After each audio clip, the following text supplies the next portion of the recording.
El matrimonio de Marta y Ramiro estuvo signado desde su comienzo por un estado de tensión permanente. El carácter impetuoso y autoritario de Marta se imponía sobre la mansedumbre de Ramiro, a quien sometía a su voluntad y antojo. Nadie comprendió jamás la razón ni la lógica de la unión de esa pareja tan dispar. Era la confluencia de un volcán irrumpiendo en la serenidad de un lago, la revolución y la armonía, el conflicto y la calma, la guerra y la paz. Esa unión engendraba un comportamiento ciclotímico por los exabruptos de Marta y las reflexiones serenas de Ramiro. A 10 años del aniversario nupcial, un viernes, luego de uno de los acostumbrados y tormentosos altercados, Marta, con un terminante «Me voy a casa de mamá», dio un portazo y partió raudamente con una violenta acelerada del automóvil de Ramiro. Al cabo de un rato de reflexión en silencio, Ramiro se sentó en su sillón preferido y encendió el televisor. Se anunciaba para ese fin de semana un alerta meteorológico aconsejando al público permanecer en sus casas para guarecerse de fuertes lluvias y tormentas, granizo y vientos huracanados. Ramiro pensó en Marta y la distancia de varias horas que debía recorrer hasta la casa de su suegra, y abrió su celular con la intención de prevenirla por el pronóstico que acababa de oír, pero lo cerró de nuevo porque no tenía ánimo para hacer esa llamada. Sin su auto y con el anuncio de esas calamidades climáticas, se resignó a recluirse en su casa todo el fin de semana y a dedicarse a la lectura, a deleitarse con algunos videos que hacía mucho tiempo no veía, a prepararse algunas exquisiteces comestibles y a tomar ese escocés añejo que tenía guardado en su placar. Todo en un clima de tranquilidad y de paz que tanto añoraba. Esa noche, después de engullir una comida pantagruélica y de beber de a sorbos varios whiskies, se quedó dormido en su sillón mientras comenzaba a oírse el fuerte zumbido de una lluvia copiosa, desmedida e inquietante, acompañada de aullidos de un viento que parecía conmover la casa desde sus cimientos. Los relámpagos iluminaban la oscuridad cerrada del living con la luminosidad de una playa soleada, acompañados de un tronar parecido a un bombardeo prolongado y temible.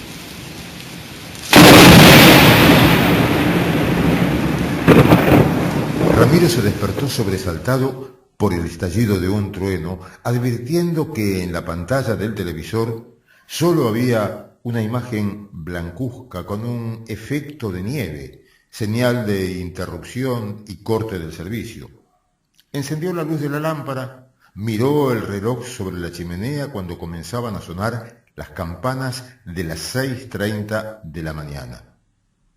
Mientras amanecía y la lluvia seguía arreciando afuera, le pareció que el techo del living estaba más bajo, lo que comprobó al levantarse de su sillón y notar que casi podía tocar el cielo raso con las manos.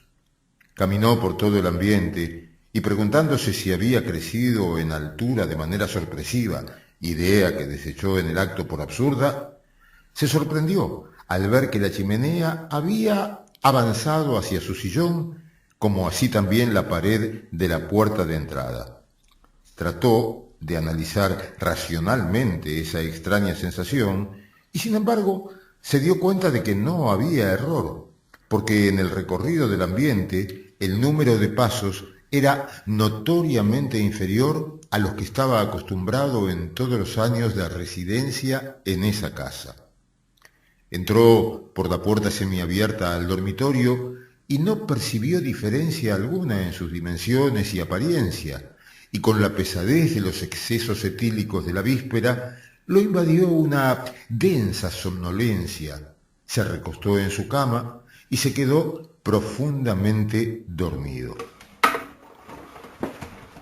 Un crujido aterrador despertó a Ramiro a las 5 de la tarde de ese sábado sombrío y vio horrorizado que el placar de enfrente había avanzado más de 3 metros y presionado con tal fuerza el arcón arrimado al pie de la cama que lo aplastó totalmente. Se levantó de inmediato, sufriendo un mareo fugaz por ese movimiento reflejo e instantáneo, y caminó por encima de la cama hacia la puerta, a la que intentó abrir sin poder hacerlo porque parecía soldada al marco. Volvió a la cama y, trasponiéndola de un salto, trató de abrir la ventana a pesar de la tormenta, pero le fue imposible hacerlo porque, al igual que la puerta, estaba pegada a su marco.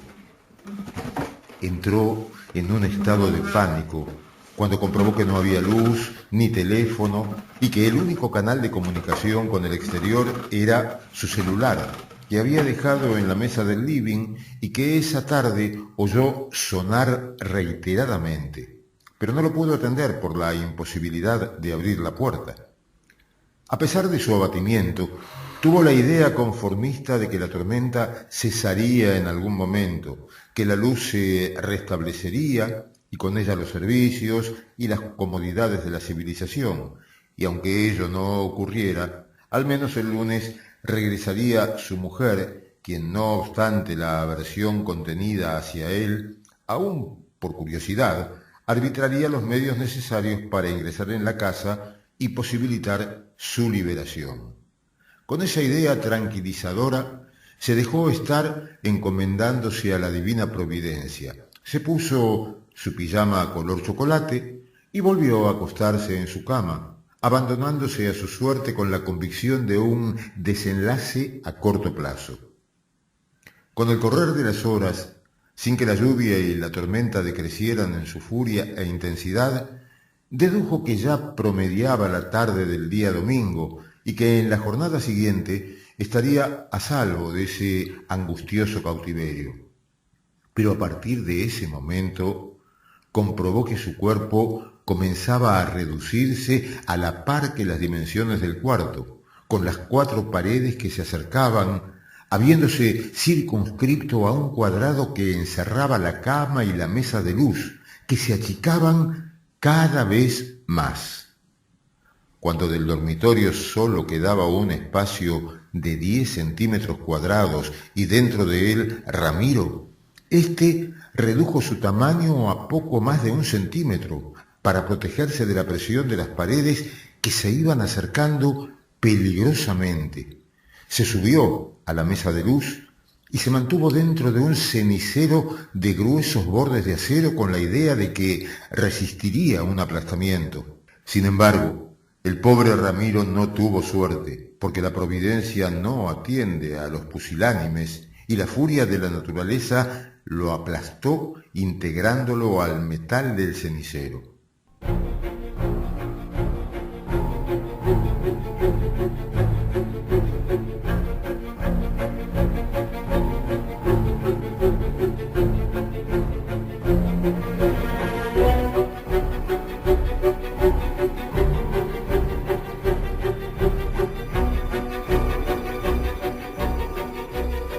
Marta volvió a su casa con la idea de reconciliarse con Ramiro, pero no lo encontró.